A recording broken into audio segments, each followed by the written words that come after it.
For the Wild is brought to you in part by the Calliopeia Foundation.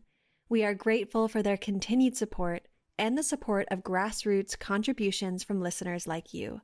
Learn more at calliopeia.org. To make a donation, visit forthewild.world/donate or find us on Patreon. If you'd like to support us in other ways, consider sharing our episodes through social media or leaving us a review wherever you listen to the podcast. Hey For the Wild community, it's Ayana here. We are so grateful to all of the amazing members of our community who contribute to bringing this podcast to life each week, including all of our generous supporters over on Patreon. To continue to bring listeners weekly content like this, we're extending an invitation to anyone who is able to stand with us in this work. We are dreaming into a goal of raising $5,000 per month over on Patreon. If you value this podcast and the great visionaries who have been featured on this platform, we invite you to join us on Patreon, where you can pledge any monthly amount. We're so grateful for the generous sponsorships we've received, but we cannot produce the podcast on their generosity alone. We need listener support to stay running and commercial free. Join us at patreon.com/forthewild.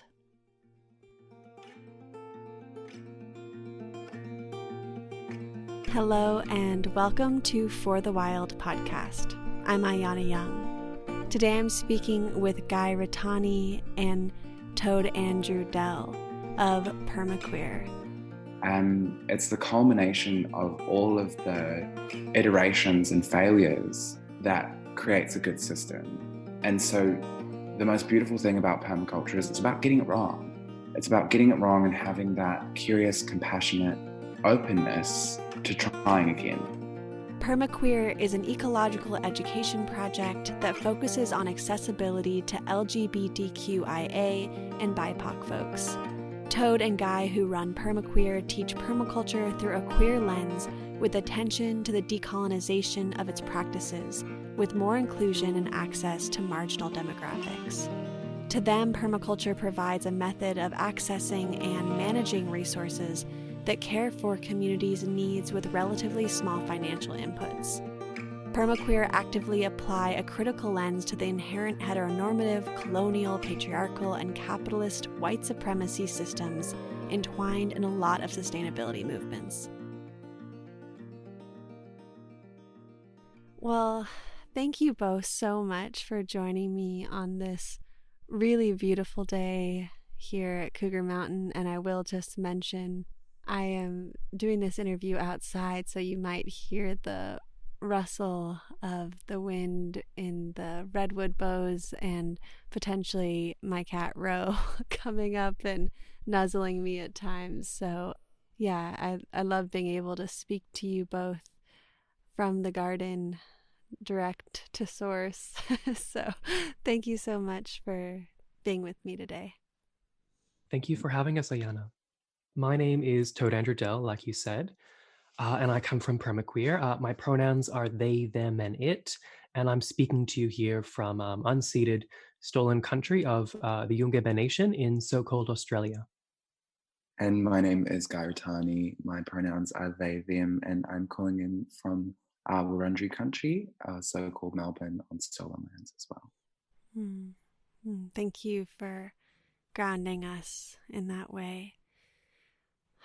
Well, yeah, I feel that many of our listeners are familiar with permaculture as a framework for ecological design. But to begin our conversation, I'm wondering if you can share why you co-created PermaQueer and what teaching permaculture through a queer lens means to you. Thank you for that question. Why did we start PermaQueer? It was actually at the end of our PDC that we did together in our final assignment. And I kind of put my hand up and I realized the people that I was seeing perform permaculture were often kind of wealthy white landowners.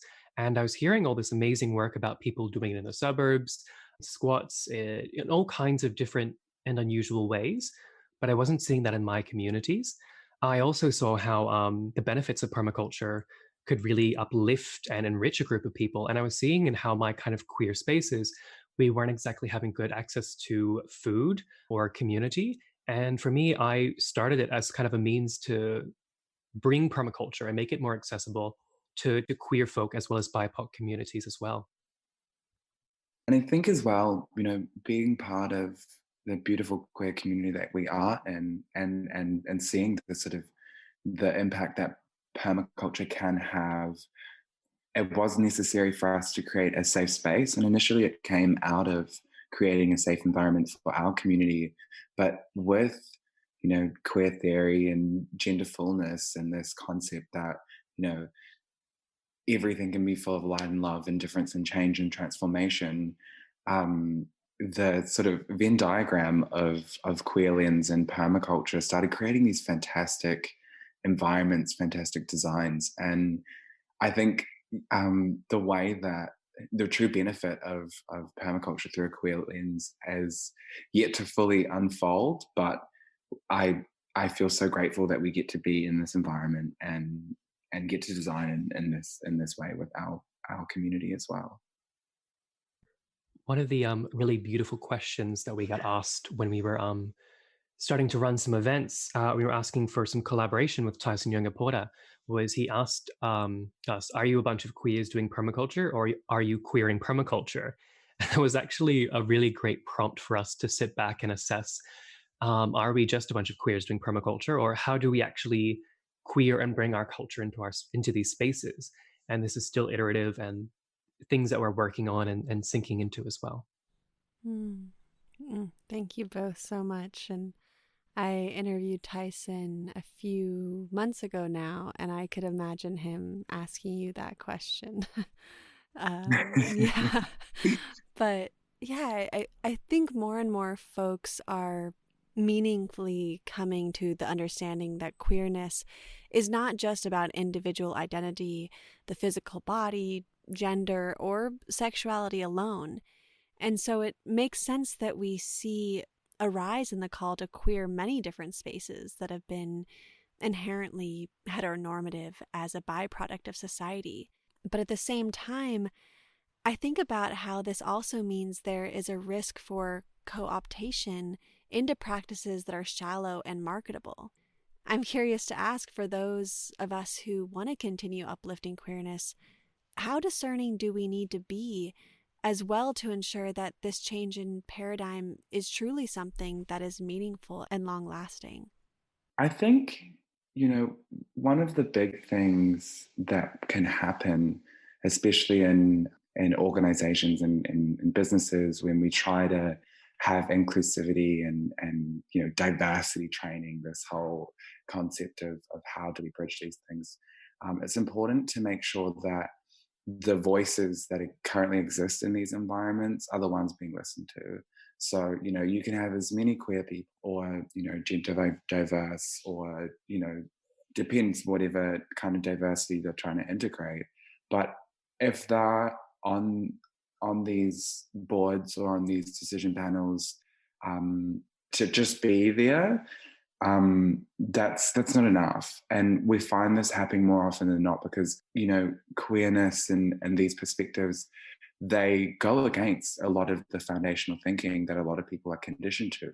So we need to understand that it's not enough just to be in community with these people. We have to be asking, what is their opinion of it? What would they do differently? How would we integrate their lens into a culture that we can both have and not have fear or frustration or any kind of pre-existing prejudice that we may not even know that we have, that for some reason we're not going to benefit from this collaboration of diversity. And I think it's an interesting line to walk, especially in organizations when things can be co-opted and sort of brutalized in a inauthentic way. I think you really hit a lot of it on the head there. You need to be able to bring your culture into it. It's you know, and this brings up to me the idea of liberation versus equality. Equality is I, as a queer person, can be just as violent or appropriative or extractive as the overcultural kind of cishet white maleness of it all. Whereas liberation for me is taking my queer culture and making it something that doesn't, it isn't just, oh, I'm equal to you, we're the same. It's actually, I am different to you. And that is beautiful diversity there. That is different culture and experience. And kind of integrating that in these spaces to avoid co-option would be to me bringing my culture into that space. Not just, oh, look, I am just like you, except I, am queer on the weekends. It's queer for me is a way of being. And I think we've seen a lot of co-opting, which is a really complex thing because we had queer liberation and then we lost a lot of our kind of our teeth and our nails in the gay rights movement, where we saw a lot of us, a lot of the way that we were marketing ourselves to be more accessible and less scary was the whole, we're just like you, we're just like whatever. And for me, queerness is kind of inherently anti-colonial because I see one of the big kind of principles of colonialism is homogeneity, and queerness is personal. Gender is personal. Sexuality is personal. It can't be often coined into these tiny little boxes that exist purely to be kind of in a reductionist lens. And it exists, like, my queerness is contextual as well. It's based upon the context of my community, the land I'm living on, and like where I am in my life. So I see a lot of it being reduced down to like marketable ways. And so I have to ask, when in that space, I always have to ask, are we appealing to our oppressors and making it ourselves more appealing to them by making ourselves less frightening and kind of falling in line with colonial violence? And if we are, that's not very queer to me. Sorry if that's a bit of a roundabout way to answer that. And also on that notion of heteronormativity, like it's incredibly pervasive. And another sort of misunderstanding that can happen is the belief that, if someone is gay, they fall under the LGBTQIA umbrella, and therefore they are an appropriate representative of all things that are queer. But it's so much more complex than that. We have, huge issues of heteronormativity that's just redisguised in primarily cis white gay spaces, and that affords these spaces the privileges and the power structures that come along with heteronormativity, but often it's misguided in believing that because we have, this difference in sexuality, that somehow radically changed the ideology behind it. But we see time and time again heteronormativity just repackaging itself in a different way. And we have to constantly be critical about it. So to the aspect of, how do we make sure that this new paradigm is meaningful and long lasting, the same with permaculture. When you start your journey in permaculture, you just learn more and more context, you learn more and more tools, you learn more and more understandings.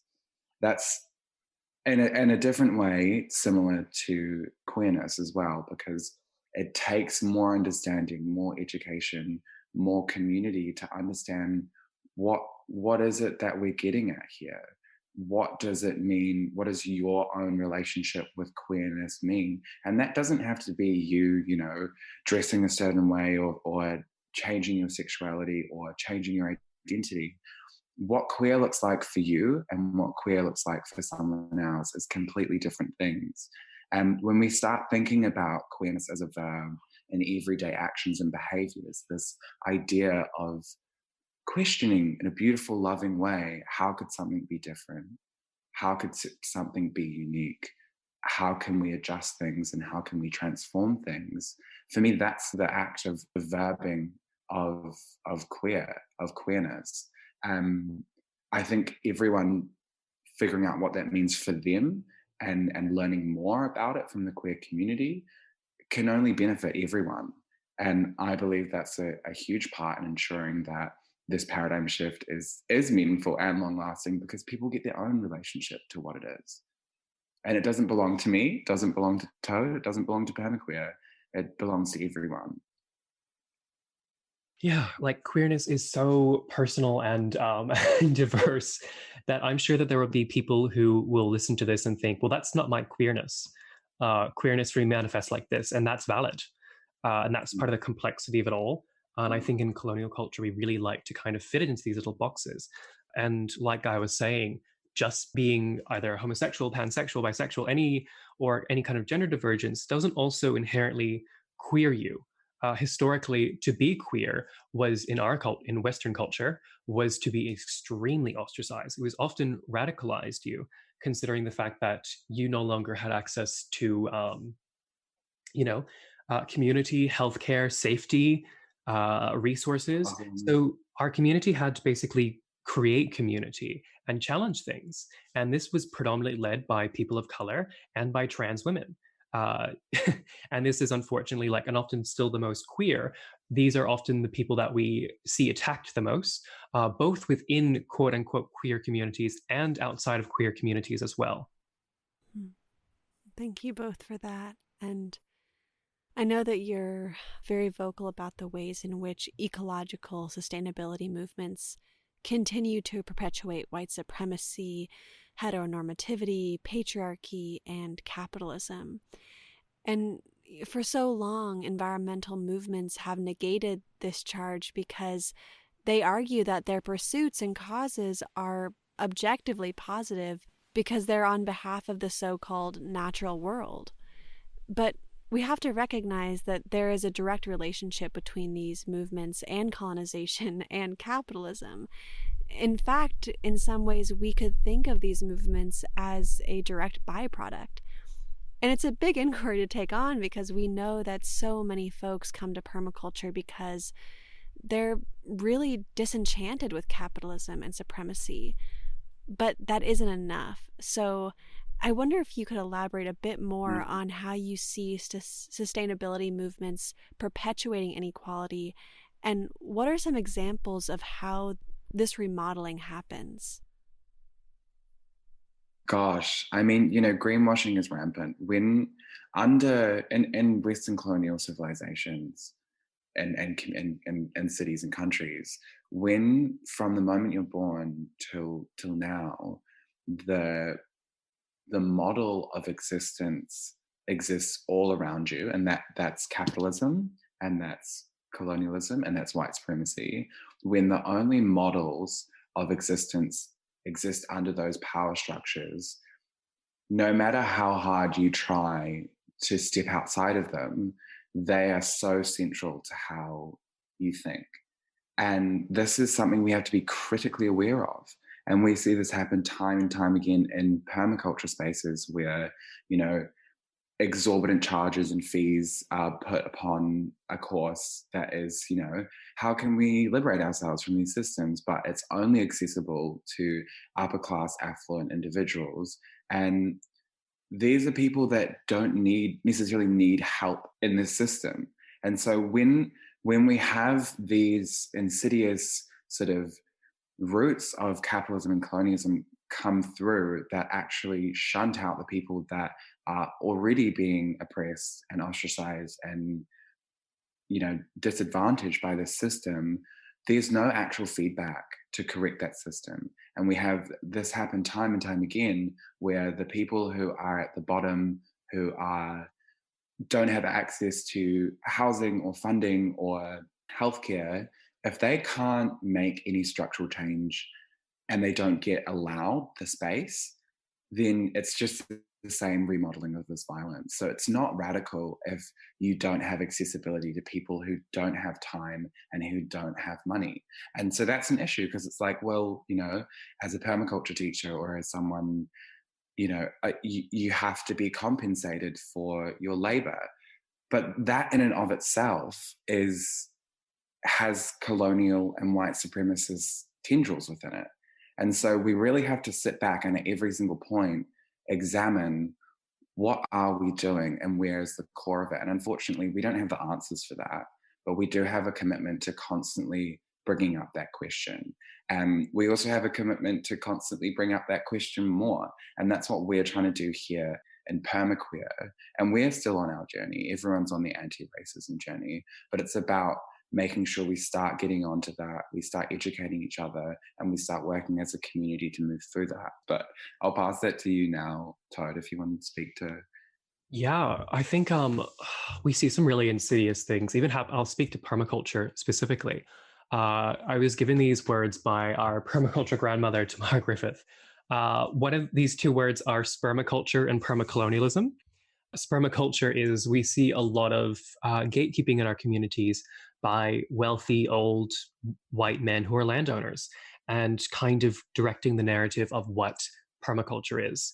And this inherently ties into permacolonialism as well, I think, because a lot of what people are teaching sometimes as permaculture is indigenous technologies around land use being marketed as permaculture. You know, come to my land and I'll show you how to dig swales and do these specific land techs. That's permaculture. When actually it's a systems thinking approach. And sometimes maybe these technologies are relevant if with the right people in collaboration, if it's done well. But a lot of the time, it's just like I said, it's repackaged, repurposed indigenous technologies being sold by old wealthy white men who are landowners And on stolen can I country. pop in there as well?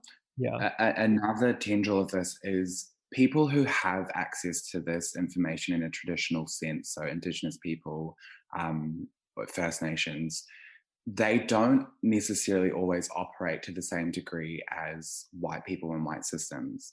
And this is a structural inequality here, because all of a sudden you have, some farmer in, Southeast Asia who's been practicing this technique their entire life. They don't know how, some YouTube or TikTok or all of this framework works. They don't have an editing system. They don't have the whole network of creatives in Western culture, and so thus they can't produce this gigantic, purely marketable, pristine, ready to sell, packaged thing in the same capacity that someone who knows systems of white supremacy, knows systems of financial flow, and knows how to tap within that white market. And so therefore, someone who knows this and practices this information does not have the same access to financially bankroll this technique in the same way that white people do. And we see this happening a lot. What was that? This banana leaf something soil building technique that this person on YouTube created, and it just became this big whole, oh, this is this technique, this is mine. Meanwhile, farmers for time and millennium have been doing this. They just haven't packaged it and put it onto the market in the same way that this person had access to. So questioning constantly. Sorry, I jumped in there and hijacked that off you, but I'll pass it back to you. No worries. Thank you. Yeah, that sums it up pretty well with that kind of aspect of permaculture, permacolonialism. And then we also see, green missionary work in permaculture. Some work, I've seen some really incredible work by people like Moray Gamble and Rosemary Morrow, who have done really beautiful work with refugees and displaced people, and have always, I think, in talking with them, they've both always said, I'm always questioning, how am I doing this? Am I doing it in the right relationship? And just I really have faith in those people. And then I've also seen people who have come from historically quite upper class, have gone to, I think this person went to Papua New Guinea, pumped a huge amount of family money into it, and basically created a mini food forest, but didn't actually educate the locals on how to do it. So they became reliant upon this outside man's influence to become, quote unquote, self-sufficient. Yeah, and that was a really complex thing to hear and be in dialogue with this person about. And then, of course, they were also taking photos of, the quote unquote poor brown people and then selling those photos in galleries to make money, to raise money for them. So it's a lot of well-meaning white people kind of taking advantage of marginalized people without even realizing it. And that's a complex thing to unpack as well, particularly because you have these people who are thinking that they're doing well and can be taking advantage. And that is often a hard dialogue to have with someone. And I think a really important thing to mention as well is, what is the objective of what we're trying to do? And that's something that we have to keep on popping back in. And that's something that capitalism and colonialism doesn't tell you. It just subtly conditions you. And when it comes to land rights and land ownership, we in so many spaces, we see this acknowledgement to Indigenous people. We see this attempt at rectifying or asking for a treaty or whatever it looks like in a cultural context. But that doesn't get followed up with pragmatic giving back of land. And we need to really question in which part of our whole system and strategy are we planning on doing that? In our minds, is this something that we're saying we're doing? We're signaling that we believe in, but we don't actually know how because we don't view it as a possibility. And that happens a lot. And we really need to be looking at the reality that in a lot of these spaces, specifically here in Nam, you know, the First Nations people, Aboriginals of this land, lived in harmony with our environment for 60,000 years, time immemorial. This context that we live in, this climate crisis that we have, has happened within the last 100, 200 years. And still, for some reason, even in a lot of sort of permaculture and queer spaces, we don't have that core understanding that we need to shift land ownership, land right, land leadership back to the people who know culturally this landscape, how to manage it.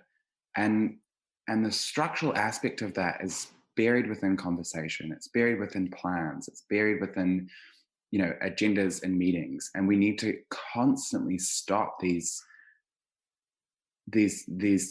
instances and have a conversation about what is our objective here, and realign that objective to giving land back, to recognizing where capitalism and colonialism exists in all of our behaviors, and acknowledge that it does, and it will always inform. And once we come from that perspective, from there on, the decision making we make that and the implications of our behavior actually starts to deal with it. And this is something that I'm not seeing. I'm seeing tokenistic, virtue signaling about a desire to, stop capitalism, colonialism, and white supremacy, but it's not actually backed up by behavior.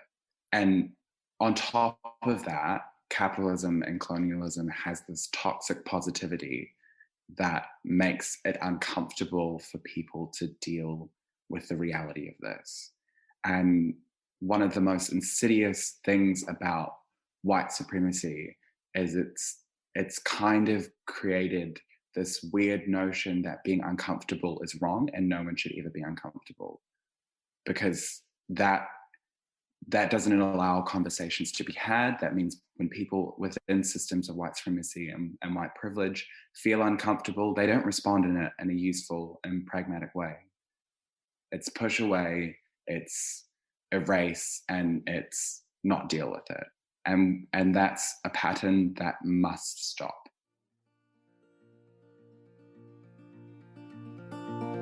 I lay down in a garden of sound, and I remembered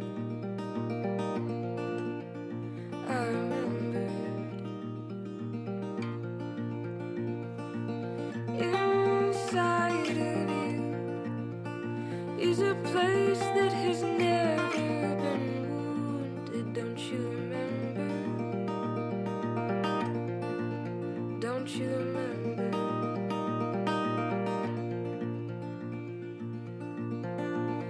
And when the fall comes, all the crimson and crocuses will set you free. Mm-hmm. Yeah, both of you said really powerful things in this last response, and there's a lot there to sit with and unpack and analyze for all of us listening, our own personal attachments to these systems and what is just for show to make ourselves feel better about ourselves, and what's real and tangible. And I wanted to bring up a post titled "Responding as a Community to Climate Change." And Guy, you write, quote, "We know the edge is where it's at, and to value the marginal. Our desire is to integrate all the deep pools of knowledge and open up other areas of humanity's realm of acceptance so we can create this new future. We're entering an era of science fiction at the moment. in that we don't have a rule book anymore for what's going to happen, and the outcome will be only what we make it. Now is the time to open up all our borders and collaborate with people, ideas, identities, cultures, and get as creative as possible, end quote. And I'd like to now move into a conversation on how you are taking a nuanced approach to looking at the spaces and intersections of permaculture that provide really fruitful knowledge as folks begin to map out different lifestyles. Because I do think there is something to be said about the ways that environmental movements can be co-opted and used against people to further nationalism and the closures of borders, and how, with this in mind, now is a really critical time to be making these interventions and taking a sort of DIY approach.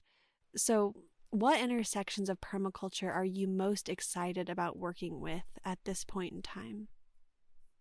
Well, I think right now my biggest excitement in combating these issues that we have and implementing the true power of permaculture and queerness starts from building a point of resilience and having a just recovery. And what that looks like is on a very small community, household, and individual scale. What does this, decolonizing or recreating or creating sustainable systems, what does that look like in the most micro environment? So we're seeing surges of, community restorative and transformative justice accountability protocols and these things coming into play. And we're seeing what it looks like to fill up our own cup. And so, the areas of social justice, of community development, of emotional understanding and emotional intelligence development, and also dealing with traumas and healing as communities, these sort of ways that we build fat in very, very small household community levels is how we build the capacity to actually collaborate on a larger scale. And so for me, it's so exciting seeing all of these little initiatives and little networks pop up here and there, neighborhood systems, food network systems or little trading bartering systems. And I'm starting to see this redness, this fat that allows people to actually have the energy to collaborate with each other. And so for me, I'm seeing a whole lot of push towards introspection and what does it mean for us to shift.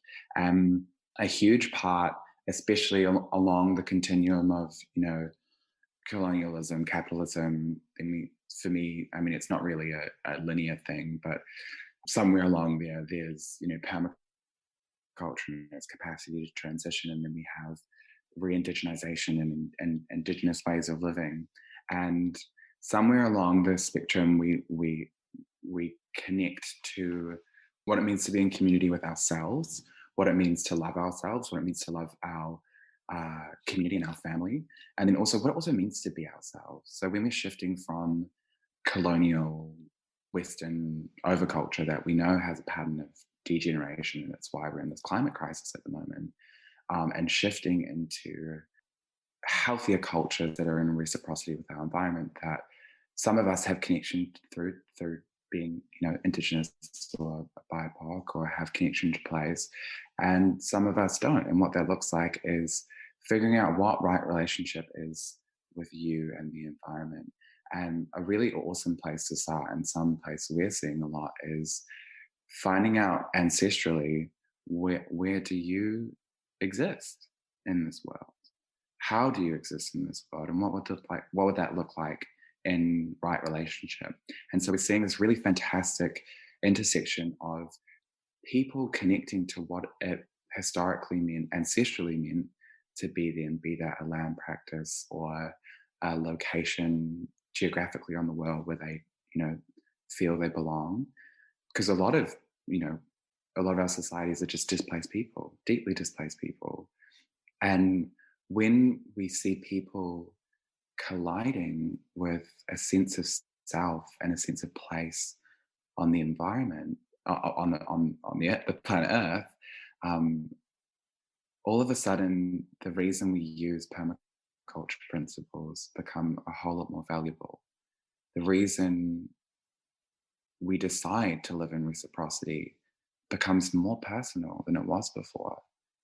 And when we're coming from these cities of, concrete and exhaust fumes, when we know where our feet belong in the soil is on the other side of the planet, or we've never even been there before, if you're able to connect to that culture in some way, shape, or form, it's profound. It's been profound for me. I've witnessed it being profound for a lot of people.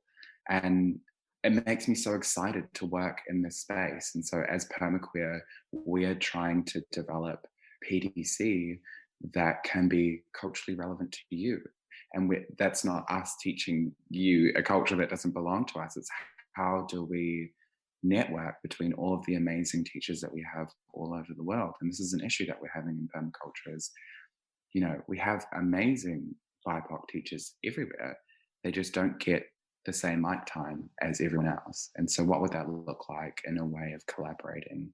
So I don't even know. I think I just ran right off from the question, but I get really excited when permaculture collides with what your identity is and what your identity means to you in terms of place.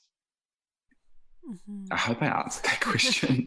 No, it's good. I love runaway responses because you're being present with where you're at and what the question sparks in you. And that's what the questions are for. They're diving boards into the deep end. So I appreciated it. And I'll say something that continues to come up for me, especially for those of us who are living in societies where rapid consumption is really pushed to uphold the economic system, is the revitalization around ethics of frugality. And I'd love to hear how this personally shows up in your own designing ethics and lifestyle.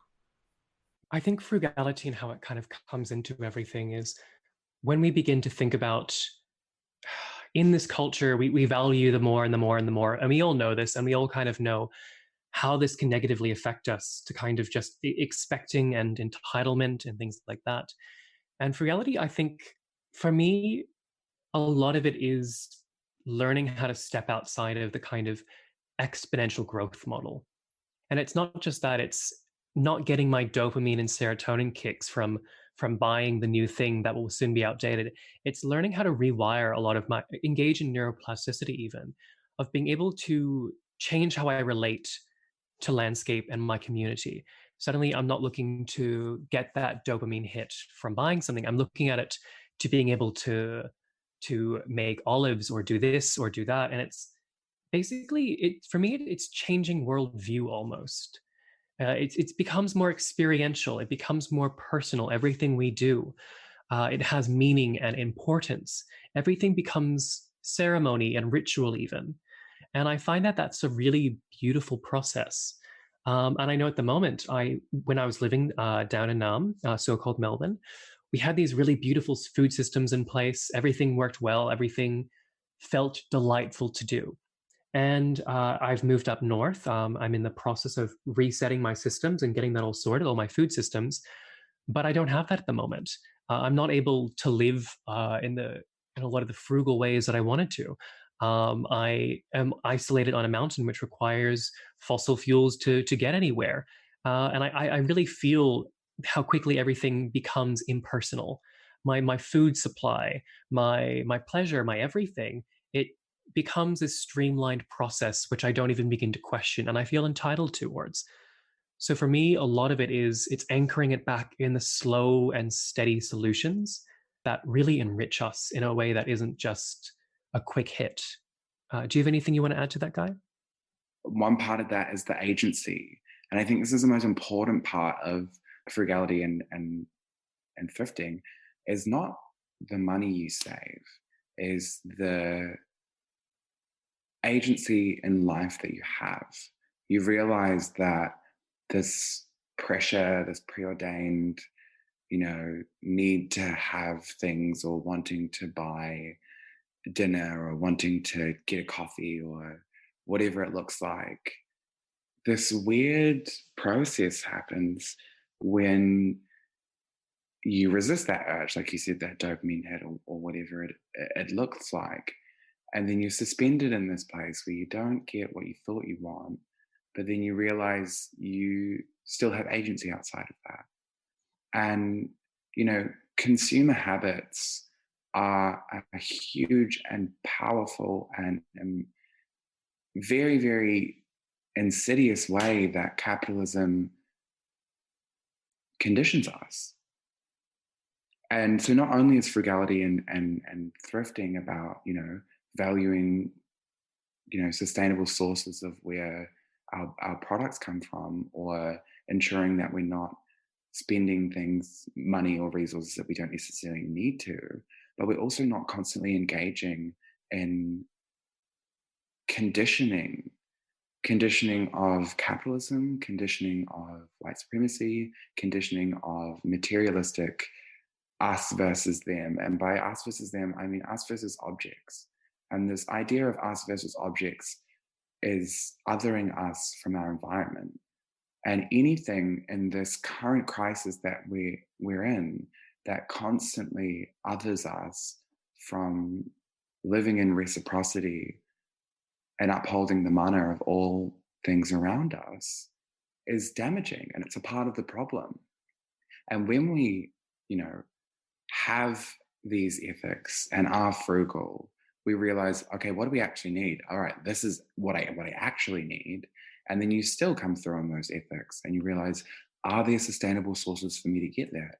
And then all of a sudden, with systems thinking about how we can override these damaging systems to our environment.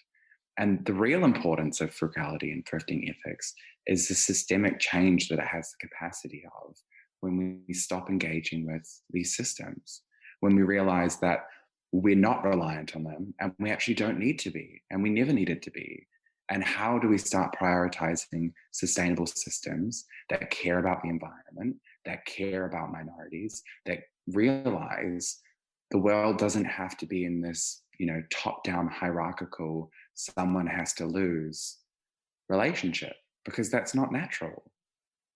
But we believe it is. And the reason we believe it is because we keep on having these micro conditions of how we need to objectify things. And I believe that that is perpetuated through stray, runaway consumer habits. And so while frugality and thrift, engaging in these ways of spending or relating, allows you to have more resources and engage in things in a more meaningful and transformative way, it also cuts you off from that constant conditioning. In this culture, in this crisis, it's crucial. It's crucial for our transformation as a society.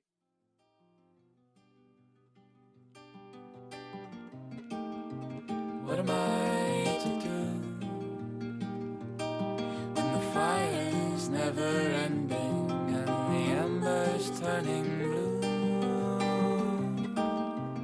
What am I to do when the house begins to crumble and all I've got is glue? What am I to do when the lying dandelion says it's only 2:30? What am I to do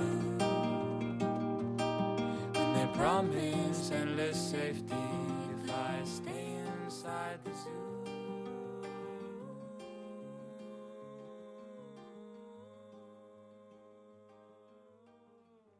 You've both done a lot of organizing around permaculture in response to climate change, and this is such a big topic, but I always like to bring this up when I talk to folks involved with permaculture, because I remember when I was in the process of learning these practices, such a big part of that journey was reading and studying about weather and frost times and then planning around that. And now we find ourselves living in a world where we can't rely on this information to the extent that it was relied upon in the past. So how are you all thinking about this facet of permaculture and our capacity to plan and develop and cultivate resilience when climate change is so very inconsistent? I think what we largely need to do is kind of obviously look to and be in collaboration, not appropriation, with what people are doing already traditionally on the land. And that can be through dialogue and kind of whatever work that needs to be, but also not taking that fixed white anthropological gaze, knowing that cultures have migrated, cultures have changed how they relate to landscape. And it's kind of, it's one of those permaculture principles of creatively responding to change. And to be honest, I don't have a lot of the answers. There's some really amazing people who are headlining this work. Daryl Taylor has really been focusing a lot of his life's work on us in Australia entering the Pyrocene, because we are starting to see out of control bushfires like every year or every couple of years, like things we haven't ever seen before. And so there are people pioneering this work, and we do need to kind of get behind them. And yeah, do you have anything you wanted to add to that, Guy? Yeah, I think this whole idea of, unknown, walking into these, crazy, unpredictable environments, it's really making us realize that A, we need to, like you said, develop resilience, and B, we don't have much time to do that. And so we really need to think about, even off the back of that concept of frugality, how do we create sustainable food network systems? How do we create sustainable communities? What does that even look like? And there's many examples of this working incredibly successfully all over the world. So it's not something that's impossible, but it's something that we need to tune into. And so, with changes in seasons, changes in environment, obviously there's a need for diversity of, taking it into a food perspective, we need to have a diversity of plants, we need to have a diversity of, heirloom, climatically developed plants that are conditioned to and acclimatized to specific environments, and they are developing and reseeding every single year and reacclimatizing to that specific context. Now, if we don't have a diverse range of farms and a diverse range of plants and responding biologically to the environment as it is changing, that's cutting off resilience. So, to answer the question, we need to be realizing the systems we depend on, our food systems, our community systems, definitely our water systems, are all our own responsibility. And if you're listening and you're buying your groceries from a supermarket and all of your water comes from a town tap supply, this is for you. These systems that these come from are not sustainable. They're giant systems integrated, and some of them are fantastic, but with the calamities that we are facing and with the uncertainties that we are facing, unfortunately, it's not actually secure. Look at what happened in Johannesburg with the whole day zero when they're running out of water. Fortunately, that shows the power of human transformation, but it also shows some things that we believe are given, some things we believe we're entitled to are not. And these are things that we're going to be dawning on when we face the reality of climate change. And so, there's infinite ways that we can build resilience. We could go through a whole bunch of them, but realistically, it's about what's contextually specific and culturally specific to you. And that's actually your responsibility. And so if we have more people realizing, what does it mean to be responsible for feeding myself? What does it mean for being responsible for my environment? Obviously, privilege comes in hugely to that. And that's an ongoing conversation that we continue to have. But, in the likes of Mianjin, we're having, guerrilla gardening, reclaiming government land so that we can have community gardens. And, that's an option. There are options, and it's difficult, but unfortunately, the opportunity cost of having to problem solve this difficulty is not problem solving it. And the cost of that is just dealing with the fact that food systems might run out, water systems might run out, and either you're waiting around for that to happen, or you're pragmatically thinking ahead and using what you can and what you have to make change. And that's a huge thing for me to say, and a huge thing to say you have to do it, because obviously there's so many complexities in and around that. But until we realize that it is our responsibility, and our government bodies and our corporate bodies are not and will not take responsibility for this, we garner something called agency. And I think that's one of the biggest things, that our agency is to realize we have a responsibility to building resilience. We have a responsibility to understanding what that looks like in our community, in our culture, in our landscape. And we have a responsibility to demand that. And I don't know what that specifically looks like, but I believe that that's how, I don't know what's coming with this unpredictable weather patterns. And I can't say what will happen all around the world, but it's our responsibility to try and prepare ourselves. Mm-hmm. Well, thank you for that response to a very complex question that none of us can fully answer. So, as we come to a close, I just have two final questions, and they are very much inspired by some of PermaQueer's reflections on the disconnection between solutions and actions. So I wonder if you could each share a piece of advice for folks who are just beginning to dip their toes in the world of permaculture, and then a second piece of advice for folks who are a little bit more embedded in permaculture, perhaps some wisdom that you wish you'd known in the past. And I know the advice can't be too specific because we're all listening in from such varying bioregions, but you're more than welcome to make this as practical as you'd like. I think for people who are getting into permaculture for the first time, it's exciting. It really is. And it feels like the whole world is opening up before you. And I think it's important to kind of try and embody a sense of curiosity around it all, and also being critical. I don't think that these two things can be mutually exclusive.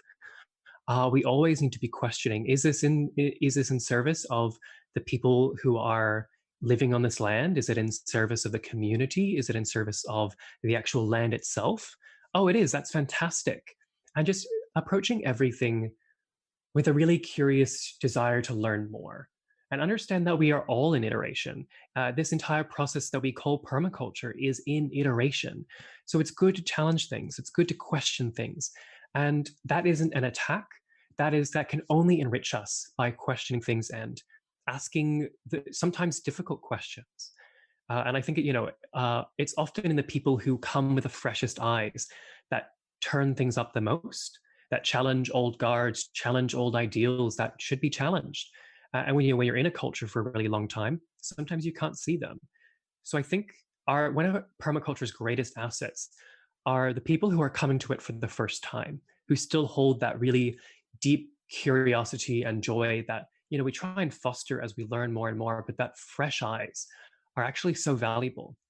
And I think to people who've been embroiled in permaculture for a longer time, I think I would say one of the things that we forget the most is that the social ecology is as complex and nuanced and requires as much skill to work with as the actual landscape-based ecology. With the traditional permaculture dream of we're all going to buy land and start an eco-village, people do that, and it's not that they can't get the crops to grow; it's that they can't get along. We need to be more trauma informed. We need to be able to relate better. We need to have skills in conflict resolution. How do we deal with harm? How do we deal with abuse? How do we receive and give critique? These are all things that we really need to kind of sink into and be able to hold better, I believe. Would you want to speak now, Guy? Yeah. I'd say to people joining permaculture looks like so many different things. Permaculture is a tool set, a design system that helps you think about things in a way that is truly sustainable. And what permaculture might look like for you is completely different for somebody else. And know that whatever your passions are, there's a way that you can fit permaculture into that. So in one sense, don't constrict your idea of what permaculture can be to anything, because that there stops you from being able to queer the capacity of how you use permaculture in terms of design. And secondly, the biggest forgiveness that's given by permaculture, I believe, is the concept of iterations. And in societies that we come from, especially when you're just learning about what permaculture is, chances are you may be coming from a colonial Western, capitalist background. And one of the biggest things that's imposed on us in this space is that things kind of have to be perfect. Things have to be ready. They have to be on time. They have to be this end product. And that's not how nature works. That's not how permaculture works. And it's the culmination of all of the iterations and failures that creates a good system. And so the most beautiful thing about permaculture is it's about getting it wrong. It's about getting it wrong and having that curious, compassionate openness to trying again. I'll tell you now, your systems will fail. And the test of whether or not you can become good at designing things is how you can listen to that failure and how that failure can inform moving forward. Just the same way we're watching the failure of all of these systems around the world, and how well are we going to listen to that? And what I'd say to people already embedded in permaculture is that you have a responsibility. You have access and practice in a fantastic realm of design that has a huge amount of transformational capacity. And I want people to know what that responsibility looks like. When we're further along in our journey, we have more understanding, we have more capacity. And I don't want people to ever forget that things are new, things can always be created. And if you've been here for a while, know that you have more of a capacity to have an impact. And whatever that means for you, I challenge you to enjoy that. And I challenge you to lean into that, because we need more of that in the world. Mm-hmm. Absolutely. Well, thank you. Yeah, and before we say goodbye, I'm wondering how folks can engage with and support PermaQueer. So we have PermaQueer on Facebook. It's just PermaQueer, so PermaQueer. And we're also on Instagram, perma.queer. Currently, we are developing our open source network website, but that's not up yet. So those two, just those socials for now. And we'll probably give you our contacts to put in a link or something. Yeah. Yeah, that's it. And thank you so much for having us on this podcast, Ayana. That was really, really lovely to be able to speak and share kind of our experience of PermaQueer.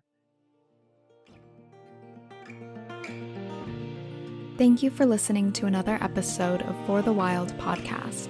The music you heard today was by Eliza Edens and India Blue and Joshua.